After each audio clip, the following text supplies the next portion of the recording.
When I first felt, I don't really know when I first felt same-sex attraction, but the first time that I really recognized that something was different was in kindergarten.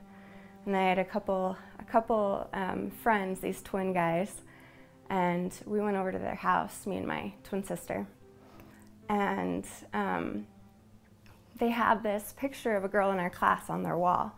And I remember just feeling this pang of jealousy, and then thinking to myself, I'm not jealous of her, I'm jealous of the guys. Like, I want a picture of this girl on my wall.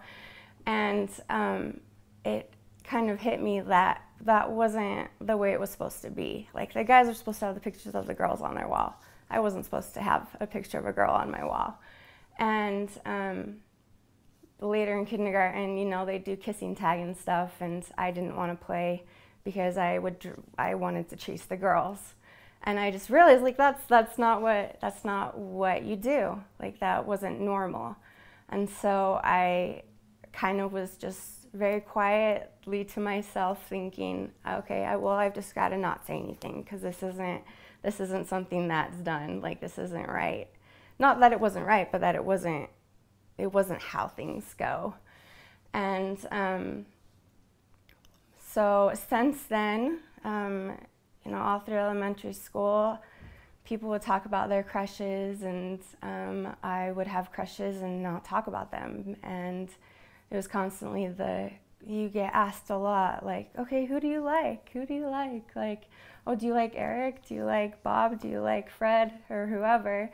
And if you say, no, I don't like anybody, the people don't believe you. They think that you're keeping secrets from them, and they feel almost upset that you're not sharing that part when they're sharing all their crushes with you and telling you about how they love this guy's eyes.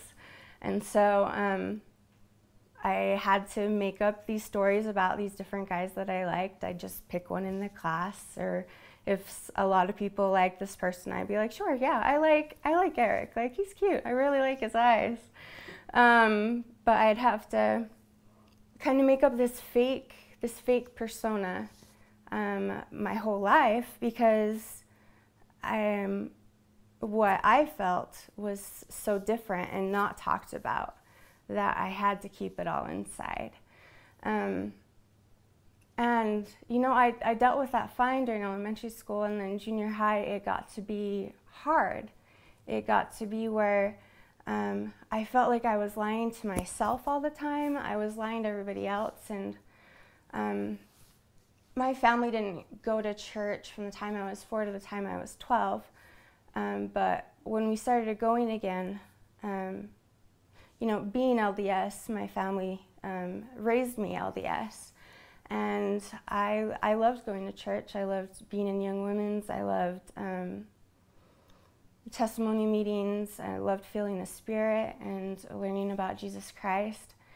And we have these lessons about honesty. And I'm a really honest person. I like sharing about myself, and I have an overly guilty conscience, so if I even lied to my parents, it would, you know, knife in my heart, and I wanted to get it out.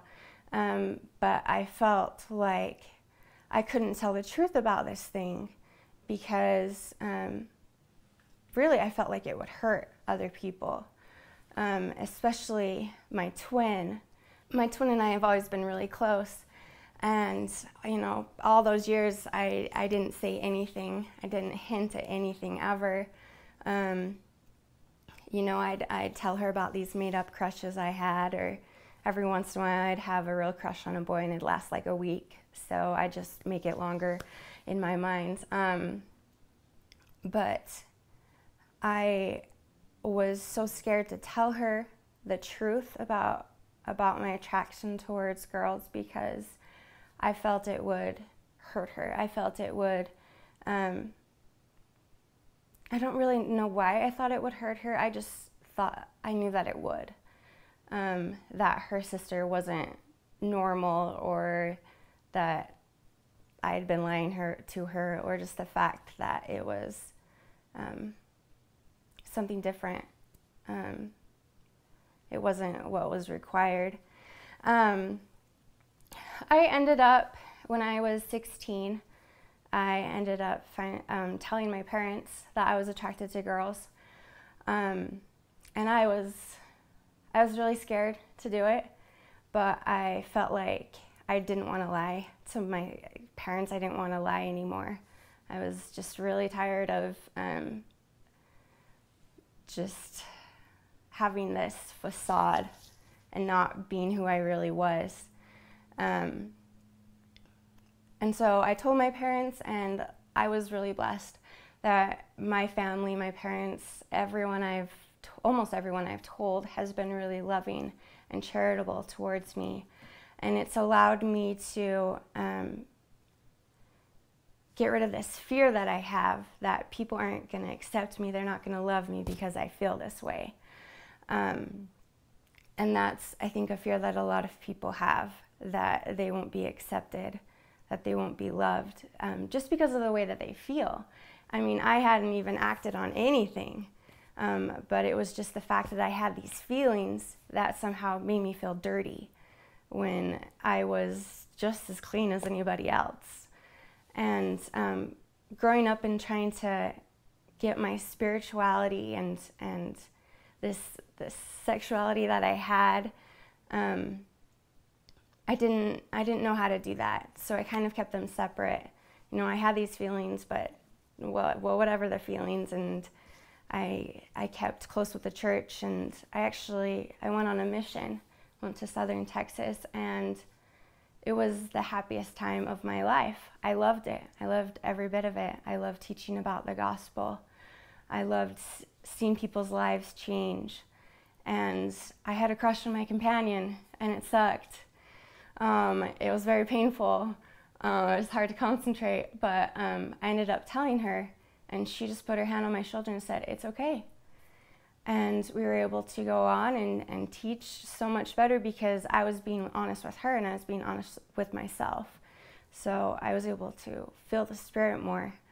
And then coming back from my mission, I wanted that spirituality. I wanted that feeling of having the Spirit with me. And so I have decided to put aside my sexuality, you know, put aside those feelings, be okay with the fact that I'm attracted to girls. I just am. It's just how it is. It's how it's always been. It might be how it always is. But that's okay. I've just got to deal with that. But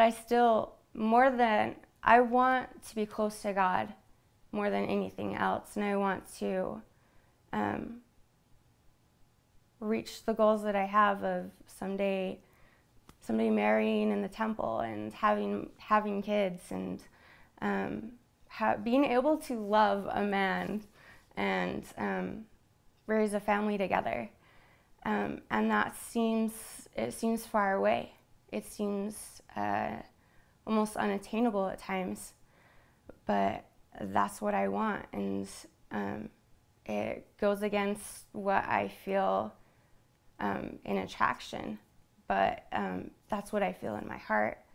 And so, yeah, there's that battle between these different wants that I have, and I finally just decided, you know, let the fear out of it. Like, don't be fearful of what my parents think or what my family thinks, what the church thinks, what the gay community thinks, because I've gotten some backlash from that. People get angry at me for not being with a woman, for not being a lesbian in act.